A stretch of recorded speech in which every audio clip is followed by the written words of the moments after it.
Hi everyone, welcome back. Today we are going to tackle a question I hear all the time. Are not training need analysis, learning need analysis, and development need analysis all the same thing? Well, on the surface, they might sound similar, but in practical, they are very different. And understanding this difference can transform how you approach capability building in your organization.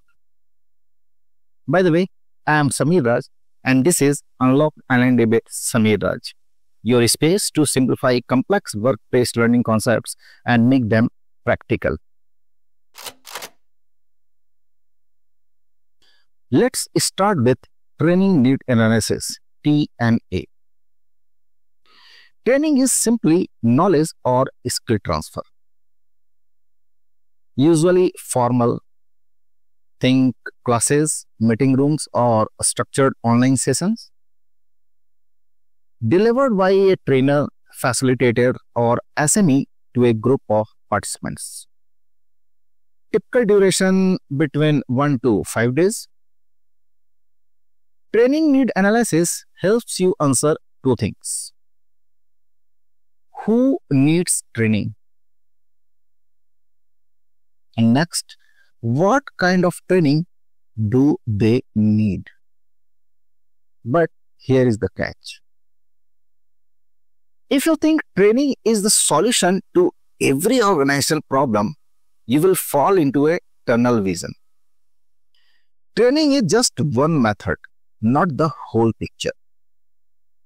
Other powerful method includes job shadowing, coaching and mentoring, knowledge sharing circles, on-the-job training, job rotation, vertical or horizontal, action learning projects, feedback and networking opportunities. So, if you rely only one training, you miss out on broader development opportunities. Now let's look at learning need analysis, that is LNA. Learning is broader than training. It is the process of acquiring new knowledge or behavior through any medium. It could be online modules, books, podcasts, degree, observing colleagues, coaching, mentoring, or even casual conversation.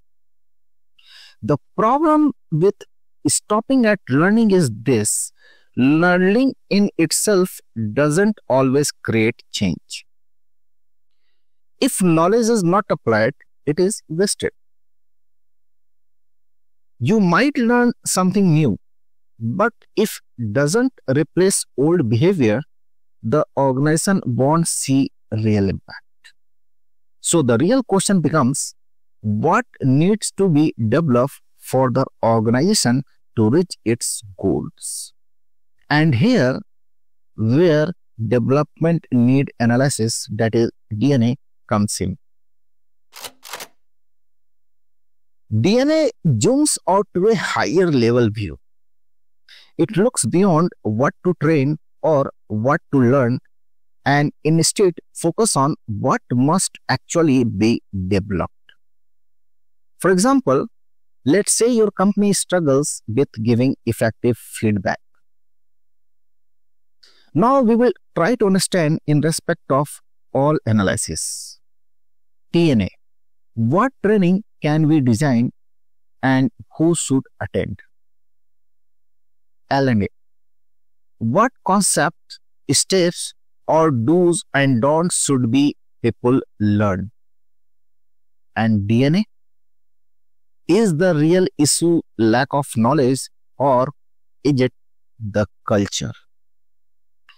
In this case, chances are people already know how to give feedback. The real barrier could be culture.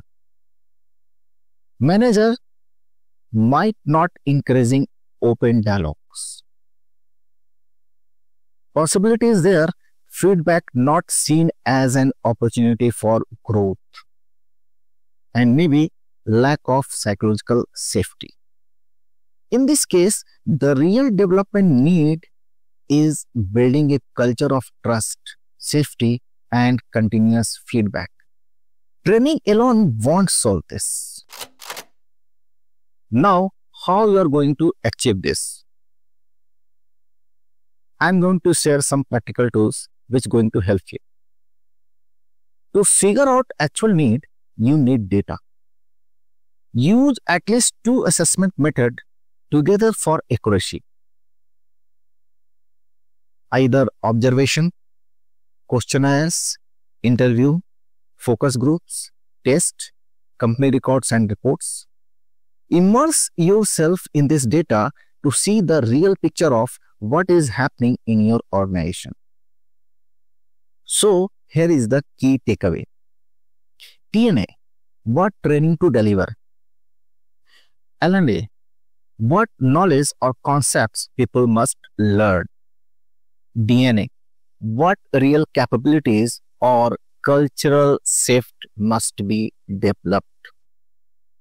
When you shift focus from training or learning alone to development needs, you unlock long-term organizational growth. That is all for today's session. Hi, I am Samir Raj and you are watching Unlock L&D with Samir Raj. If you found this useful, drop your thoughts in the comment and let me know if you would like a part 2 where we will explore what to do after collecting your needs assessment data. Until then, keep learning, keep growing, and I will see you in the next video. Thanks for watching till end.